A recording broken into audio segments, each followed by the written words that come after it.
नमस्कार बंधुगण आम चैनल रे आपण मानकु स्वागत करुछि।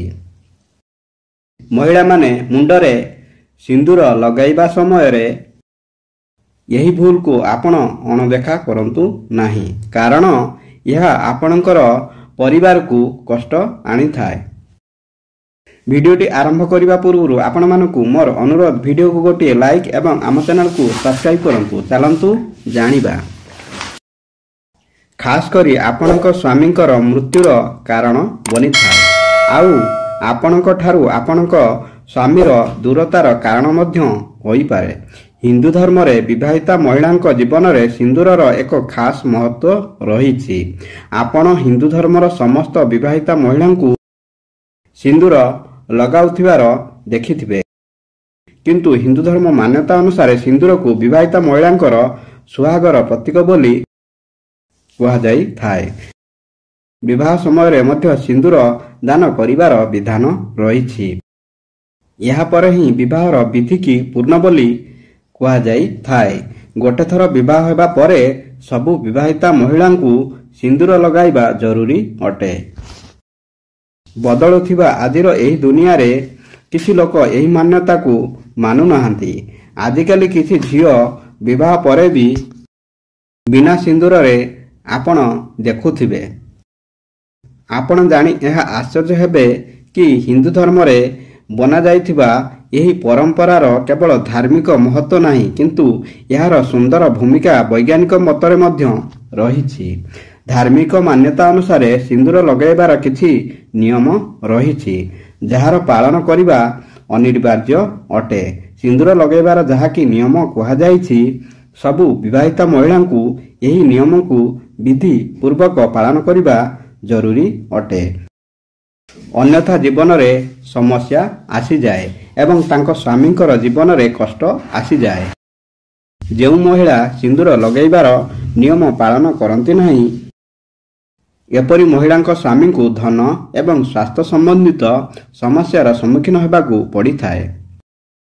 चलंतु जानिबा सिंदूर लगाइबार कौन नीति सबु रहिछि, जहार पालन प्रत्येक महिला को करिबा उचित। विवाहित महिला को सिंदूर निज टंकारे लगाइबा उचित। कोनोसी अन्य लोकर टंकारे सिंदूर लगाइबा उचित नुहे। परिस्थिति जहा भी हेउना काहींकि विवाहित महिला को कोनोसी अन्य महिलार सिंदूर आनी निज मथारे भरिबा उचित नुहे। अन्य महिलार सिंदूर निज मथारे भरिबा बहुत अशुभ होइथाए। एपरी करुथिबा महिला को धन संबंधित समस्यार सामना करिबाकु पड़ी थाए। विवाहित महिला को उपहार रे मिलिथिबा सिंदूर को व्यवहार करिबा ठारू दूरेई रहिबा उचित, कारण शास्त्र अनुसार उपहार रे मिलिथिबा सिंदूरर व्यवहार करिबा अशुभ माना जाई थाए। सिंदूर लगाई केबे भी स्नान करिबा उचित नुहे। सबुबेले स्नान करी पूजा पाठ करि सारी सिंदूर लगाइबा उचित। सिंदूर लगाइबा समय रे सबुबेले निजर स्वामीर लंबा आयु विषय रे चिंता करिबा उचित, जहा द्वारा तांकर भाग्य एवं शक्ति आहुरी बढ़िबो। एवं मथारे सिंदूर लगाइबा समय रे मां पार्वती को ध्यान रे रखिबा उचित, कारण अखंड सौभाग्यवतीर वरदान आपन को मां पार्वती को ठारू प्राप्त होई थाए। पीरियड्स समय रे सिंदूर लगांतु नहीं, कारण एही समय रे सिंदूर लगाइले सिंदूरर अपमान होई थाए। सिंदूर तळे पड़िबा बहुत बड़ अशुभ होई थाए। एथिपई एहाकु सबुबेले पिलांक ठारू दूर रे रखंतु। सिंदूर को केबे भी काहारी सामना रे लगांतु नहीं। काहा सामना रे सिंदूर लगाइबा द्वारा आपणक संपर्क रे नजर लागि पारे, आउ आपणक स्वामींकर प्रेम मध्य कमी जाई पारे। सिंदूर लगाइबा समय रे सबुबेले मथारे ओढ़णी देई ही सिंदूर लगांतु। मथारे सबुबेले सुखिला सिंदूरर व्यवहार करंतु।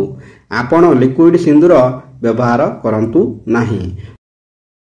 जदि आपणक सिंदूर भलरे तळे पड़ी जाए तो आपण ताकू एकाठी करी रखंतु एवं प्रथमे मां पार्वती को क्षमा मागंतु। यह द्वारा विपद मध्य टली जाए। आपण सिंदूर को झिंक कंटा बा रूपा कंटा माध्यम रे मथारे लगांतु, नचेत हळदी काठी रे मध्य लगेई पारिबे। ଶାସ୍ତ୍ର ଅନୁସାରେ ଯେଉଁ ମହିଳା ନିଜ ସିନ୍ଦୁରକୁ ଚୁଟି ମଧ୍ୟରେ ଲୁଚାଇଥାନ୍ତି ତାଙ୍କ ସ୍ୱାମୀଙ୍କୁ ସମାଜରେ ମାନ ସମ୍ମାନ ମିଳିପାରି ନଥାଏ। ଶାସ୍ତ୍ର ଅନୁସାରେ ସିନ୍ଦୁରକୁ ସବୁବେଳେ ନାକ ସିଧାରେ ମଥାରେ ଲଗାଇବା ଉଚିତ। ସାଇଟରେ କେବେ ବି ସିନ୍ଦୁର ଲଗାଇବେ ନାହିଁ। ବିବାହିତ ମହିଳା ଏହି କଥାର ଧ୍ୟାନ ରଖନ୍ତୁ। ବିବାହ ସମୟରେ ଯେଉଁ ସିନ୍ଦୁର ସ୍ୱାମୀ ଦେଇଥାଏ ସେହି ସିନ୍ଦୁରକୁ ସମ୍ଭାଳିକି ରଖନ୍ତୁ। ଆଉ ସେହି ସିନ୍ଦୁରକୁ ବିଶେଷ ପୂଜାରେ ବିଶେଷ ଦିନରେ ଲଗାଇବେ ତ ଏହା ବହୁତ ଶୁଭ ହୋଇଥାଏ। ଆପଣ ସିନ୍ଦୁରରେ ଗୋଟେ ପଇସା ନିଶ୍ଚୟ ରଖନ୍ତୁ। ଏହାକୁ ବହୁତ ଅଧିକ ଶୁଭ ମନାଯାଇଥାଏ। ଏପରି କଲେ ଆପଣଙ୍କୁ ମା ପାର୍ବତୀଙ୍କ ଆଶୀର୍ବାଦ ମିଳିଥାଏ। ଏଥିପାଇଁ ଆପଣ ନିଜ ସିନ୍ଦୁର ଡବାରେ ଗୋଟେ କଏନ୍ ନିଶ୍ଚୟ ପକେଇ ରଖନ୍ତୁ। ବନ୍ଧୁଗଣ, ଭିଡ଼ିଓଟି ଭଲ ଲାଗିଲେ ଭିଡ଼ିଓକୁ ଗୋଟିଏ ଲାଇକ୍ ଏବଂ ଆମ ଚ୍ୟାନେଲକୁ ସବସ୍କ୍ରାଇବ୍ କରିବାକୁ ଭୁଲିବେନି। ଧନ୍ୟବାଦ। ଜୟ ଶ୍ରୀକୃଷ୍ଣ।